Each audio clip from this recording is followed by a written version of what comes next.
already doing HIIT, you're ahead of most people. But if it's the only cardio in your program, you're leaving some of the biggest health and longevity gains on the table. On today's episode of Live Lean TV, I'm going to show you exactly what Zone 2 is, how to find your personal Zone 2 heart rate range without a lab, and how I seamlessly structure it into my week without it taking over my life. By the end of this video, you'll know exactly how to use Zone 2 to make everything you're already doing work better. And to be respectful of your time, I've included timestamps to each section in the description below. Let me show you exactly how I personally structure my Zone 2 training every single week. I hit 180 minutes of Zone 2 cardio every week, and this is exactly how I structure it. My Zone 2 training of choice is incline treadmill walking. I complete 2 dedicated 45-minute sessions per week at a 12% incline and 3.0 miles per hour. In addition to that,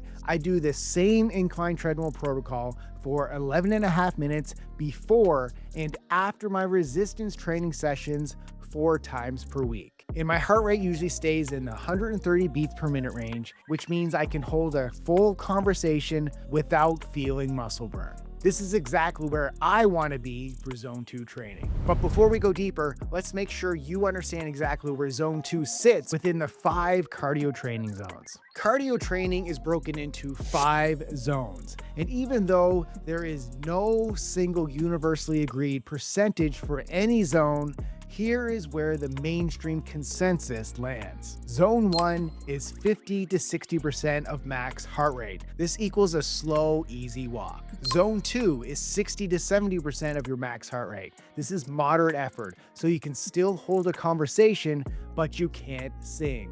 I want it that way. So you shouldn't be able to do that. Zone 3 is 70 to 80% of max heart rate, so think moderate to hard effort. You can talk, but full sentences are still a struggle. And Zone 4 is 80 to 90% of max heart rate. Think hard effort. This is known as threshold training. So you are pushing hard and talking is basically off the table, and you can only sustain this effort for short bursts. And Zone 5, 90 to 100% of max heart rate. So think maximum effort, an all-out sprint, meaning it's unsustainable after a few seconds. So now that you know the zones, here are the 2 easiest ways to know if you're in Zone 2 with 0 equipment needed. The first is the talk test. Okay, so here's an example of the talk test. I'm doing Zone 2 right now. So during Zone 2, you should be able to speak in full sentences, but it takes a little effort to get them out. Now, if the conversation is completely comfortable, you're in Zone 1. But if you can only get a few words out before needing to catch your breath, you've crossed into Zone 3.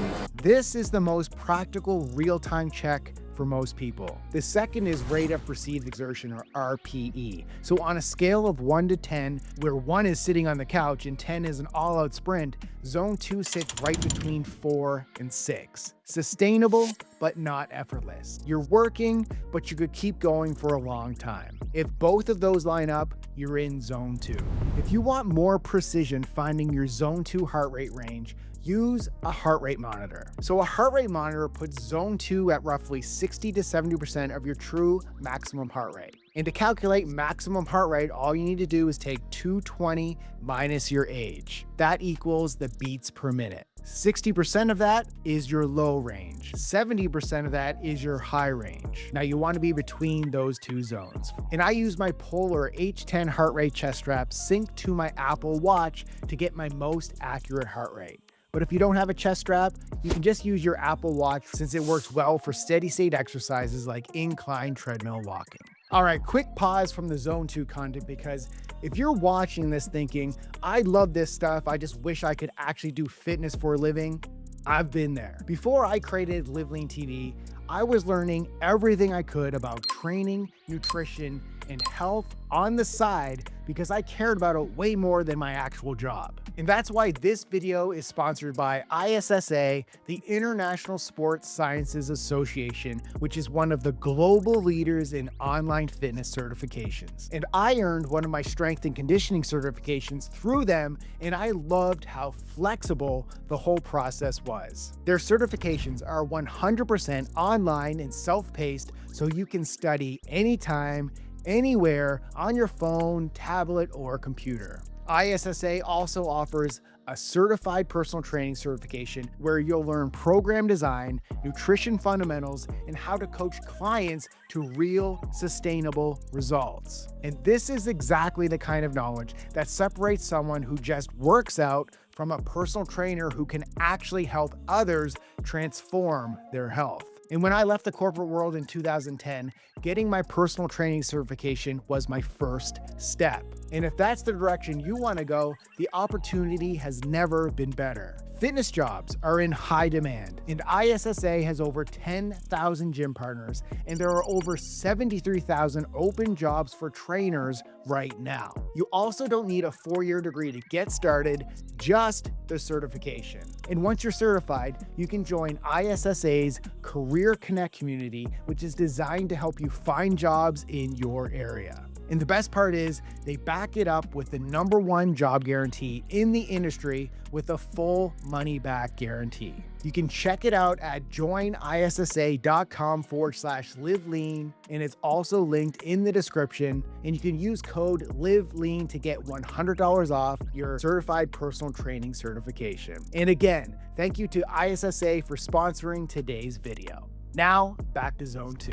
Now here's a more personalized calculation that takes your individual fitness level into account. The MOF 180 formula. One of the most practical ways to calculate your Zone 2 heart rate is the MOF formula, also known as the MOF 180 method. The basic MOF 180 formula is simple. 180 minus your age. That number is the upper limit of your Zone 2 heart rate. But you should adjust that number based on where you're at right now. If you're new to exercise, recovering from illness, or dealing with an injury, subtract 5 beats. If you're training consistently for 2 or more years without injury or illness, add 5 beats. If you're over 65 or just getting back into exercise after a long break, subtract 10 beats. So this calculation gives me a base of 135 beats per minute plus 5 beats as an experienced 45-year-old with no injuries. So this makes my Zone 2 ceiling of 140 beats per minute. Train close to that or below that number and I'm in Zone 2. If you want the most precise way to confirm you're actually in Zone 2, blood lactate is the gold standard. And here's how it works. During or immediately after your training session, you take a tiny drop of blood, usually from your fingertip, and test it using a small handheld lactate monitor. If your lactate reads between 1.7 and 2.0 millimoles per liter, you were in Zone 2. If it's creeping above 2.0, you went too hard, so note your speed or your incline, then ease off for your next session. When you push too hard, metabolic byproducts start building up faster than your body can clear them, which is what creates that burning sensation in your muscles. So Zone 2 is the highest effort you can sustain without lactate buildup and burning in your muscles. This is the method used by elite endurance athletes and longevity practitioners who want to remove all the guesswork from their training zones. So now that you know all the options, which method should you actually use? There are a lot of ways to find your Zone 2 heart rate,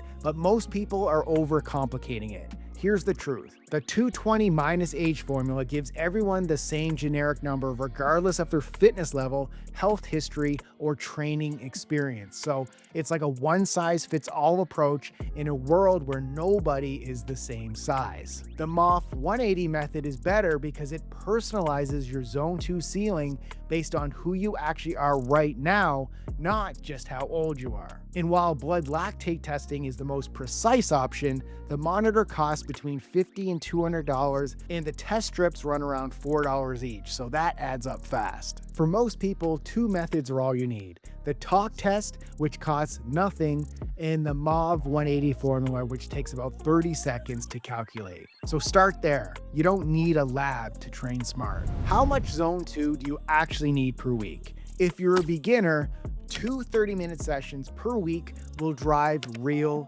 benefit. So start there. For most people past this initial stage, research points to about 3 hours per week as the minimum threshold to drive consistent, meaningful change. So find a structure that makes Zone 2 non-negotiable, non-optional. So here's the bottom line on everything we covered today. Zone 2 and HIIT together are the most powerful cardio combination you can build your week around. One pushes your limits, the other rebuilds you from the inside out. Because at the end of the day, Zone 2 isn't just about heart rate zones and lactate thresholds. It's about having the endurance to ride your bike, hit the trails, and keep up with your kids without running out of gas. That's what building a body that performs and lasts actually looks like. You now have everything you need to get started. So if this video added value, hit the subscribe button below because we cover training, nutrition, and recovery strategies that actually move the needle for men serious about building a body that performs and lasts. And if you want to go deeper on heart health and longevity training,